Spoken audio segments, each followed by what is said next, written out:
Thomas and Percy enjoy working in the docks. They like the sea air and the sound of the gulls. But one day the friends were feeling hot and bothered. A crane was causing trouble. His name is Cranky, and this was his first day at the docks. "You're useless little bugs," he called from above. "If you put these trucks on the inside lines, then I wouldn't have so far to travel." "Rubbish," said Thomas. "We always arrange our trucks like this, and no crane has ever complained before." "Well, I'm complaining now." Cranky banged his load down on the quayside.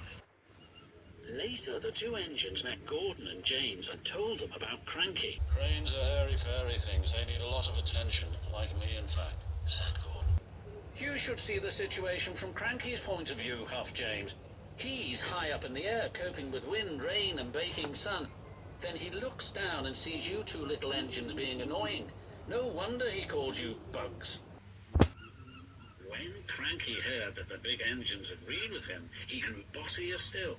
Come on, push those trucks closer to me."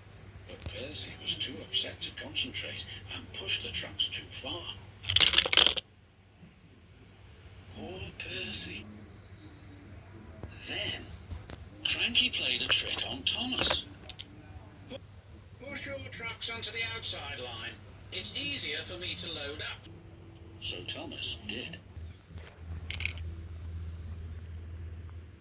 But Cranky left the loads beside the trucks, not in them. "You must have known my arm can't reach you there," complained Cranky. This mix-up caused confusion and delay. The Fat Controller was most upset.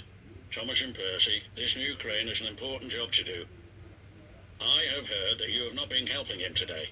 You will go to your sheds and consider how you will improve yourselves tomorrow." Now, Thomas and Percy were upset too.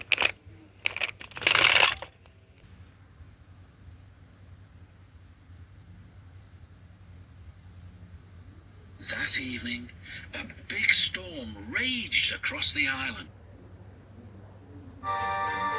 Cranky and the big engines were trapped at the docks. "We're sure to be safe in this shed," said Duck.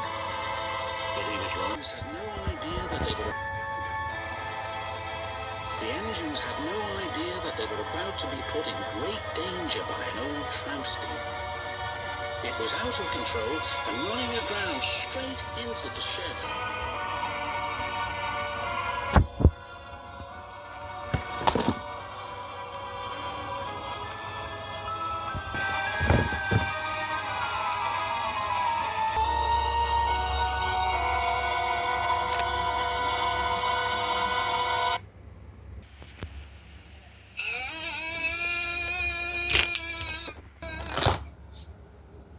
"Help!"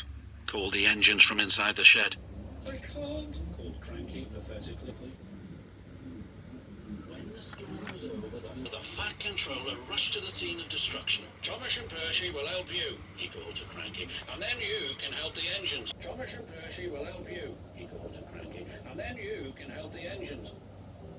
"Oh, please, hurry," cried Cranky, "and tell them I'm sorry I was rude to them." "So it was you," murmured the Fat Controller. "I owe those engines an apology." Thomas and Percy soon came to the rescue, and it wasn't too long before Cranky was upright again and clearing the wreckage. At last, all the engines were free. "Oh, thank you," said Gordon. "What would I have done without you?" "Well, I had to be rescued before I could help you. But I never thought it would be by a couple of Cranky was about to say bugs, but he quickly corrected himself. Small engines, thank you. I'll never be rude again. However, you two mites are in my way, so move over." Said Percy. "He's back to bugging us. Don't move. You're still attached to Cranky." But it was too late. Cranky still looks down on the two little engines. But ever since that stormy night, he never calls them bugs or mite, because he knows they may bite back.